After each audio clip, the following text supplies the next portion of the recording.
Hello friends, तो welcome back to the another vlog. तो आप सभी कैसे हैं? उम्मीद करती हूँ कि बहुत ही अच्छे होंगे। और यहाँ पर जो है मैं इंट्रो दे रही थी, पर पता नहीं कैसे वॉइस ही चली गई, तो फिर मुझे वॉइस ओवर करना पड़ रहा है। तो आप सभी कैसे हैं? उम्मीद करती हूँ सब बहुत ही अच्छे होंगे और अपनी पढ़ाई को मन लगा करके कर रहे होंगे और अपनी सेहत का भी खूब ख्याल रख रहे होंगे। सेहत का ख्याल रखना इस टाइम पे बहुत ही ज़्यादा ज़रूरी है, क्योंकि आप लोगों को पता ही है कि जो टेम्परेचर है वो कितना ज़्यादा हाई हो चुका है भाई। 46 अबव जो है वो टेम्परेचर जा रहा है। तो हमको गर्मी तो भाई लगी रही है बहुत ही ज़्यादा। तो पढ़ाई का डिस्ट्रैक्शन तो हो ही रहा है, पढ़ाई में जो है मन तो वो दोपहर में लगेगा ही नहीं। तो हमको जो है टाइमिंग जो सुबह और शाम की ही चुननी है। मतलब ऐसा नहीं है कि शाम की ही चुननी है, पर हाँ, क्योंकि दोपहर में इतनी ज़्यादा गर्मी हो रही है कि मतलब, और लाइट है तो वो अलग बहुत ही ज़्यादा जा रही है। हमारे यहाँ तो भाई बहुत ही जा रही है, बाकी लोग का तो नहीं पता है। लाइट कभी रहती है कभी नहीं रहती, मतलब ज़्यादा टाइमिंग ऐसा होता है कि लाइट होती ही नहीं है। रात में पूरी पूरी रात लाइट नहीं आती है भाई, तो नींद भी नहीं पूरी हो पा रही है। तो चलिए इन सब चीज़ों को इग्नोर करते हैं, क्योंकि पढ़ाई तो अपनी करनी ही है। लाइट का और उसका क्या है, ये सब तो बहाने हैं, वो होते ही रह जाएंगे। तो बहाने इस टाइम पे नहीं चलेंगे, अपनी पढ़ाई में ही ध्यान देना है इस बार। तो बहुत से ऐसे लोग होंगे जो मतलब ये सोच रहे होंगे कि टीजीटी की जो परीक्षा है, पीजीटी की जो परीक्षा है वो टल सकती है, अभी भी टल सकती है। और 21 जुलाई 22 जुलाई को नहीं होगी, या पीजीटी की परीक्षा 18-19 जून को नहीं होगी।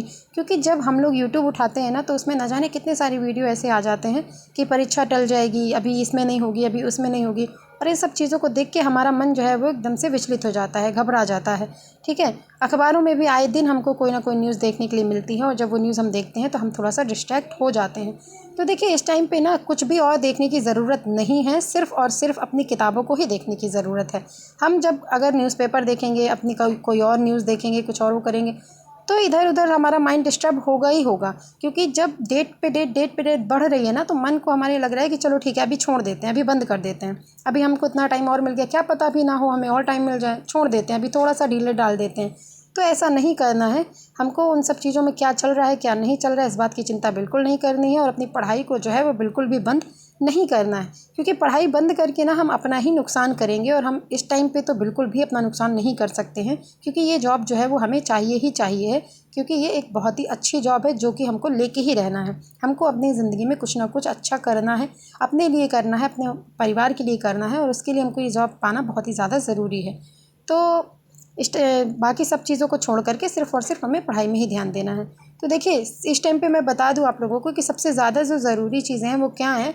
तो हमको जो जो है ना, सबसे पहले ये काम करना है कि 2010, 2011, 2013 और 2016 और 21 के जो भी क्वेश्चन पेपर हैं, मतलब जो पीवाईक्यू हैं, जो पिछले साल ये इन सालों में क्वेश्चन पूछे गए थे, पेपर आया था, उन पेपर को उठा करके उसके जो क्वेश्चंस हैं वो पूरे के पूरे रट डालने हैं। मतलब ऐसे रटना है ना कि कहीं से कुछ भी कोई पूछे तो हम तुरंत ही उसका रिप्लाई कर दें। हमको ऐसे रट लेना है, इतना एकदम जो है वो रटे होने चाहिए।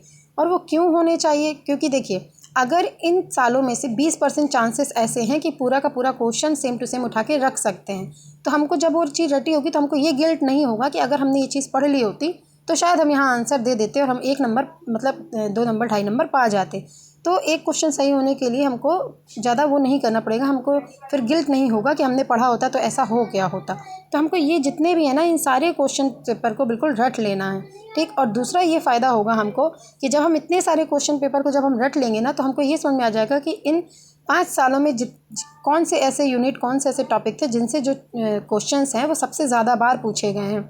तो उससे हमको यूनिट, जो इम्पोर्टेंट यूनिट है, इम्पोर्टेंट टॉपिक है, वो हमको पता चल जाएगा। तो फिर हमको उस यूनिट को, उस टॉपिक को बिल्कुल अच्छे से पढ़ डालना है। ठीक, तो इसके लिए सबसे बढ़िया है कि आप जो घटना चक्र है ना उसको उठा लें।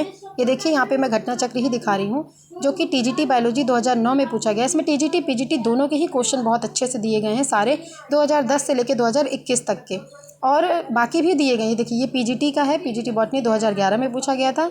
द्विनाम पद्धति का प्रतिपादन किसने किया था? तो बताइएगा किसने किया था।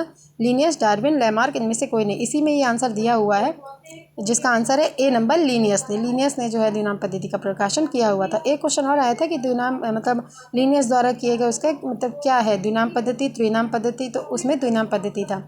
ये क्वेश्चन दिया हुआ है, जो कि टीजीटी बायोलॉजी 2009 में पूछा गया था। तो टीजीटी और पीजीटी में जो क्वेश्चंस हैं ना, वो इधर उधर पूछे जाते हैं। तो हमको टीजीटी और पीजीटी दोनों के पीवाईक्यू पढ़ने हैं। ऐसा नहीं है कि हमको टीजीटी का नहीं पढ़ना है, जो पीजीटी वाले हैं। और पीजीटी वाले जो है ना, उनको ऐसा नहीं कि टीजीटी का नहीं पढ़ना है, या टीजीटी वाले सोचे कि हमको पीजीटी का नहीं पढ़ना है। हमको जो है वो दोनों ही पढ़ना है। तो इस वीडियो में बस इतना ही और मिलते हैं नेक्स्ट व्लॉग में। तब तक के लिए बाय बाय। अगर आपको व्लॉग पसंद आया तो प्लीज़ चैनल को सब्सक्राइब करना बिल्कुल मत भूलिएगा और वीडियो को लाइक करना भी बिल्कुल मत भूलिएगा। मिलते हैं नेक्स्ट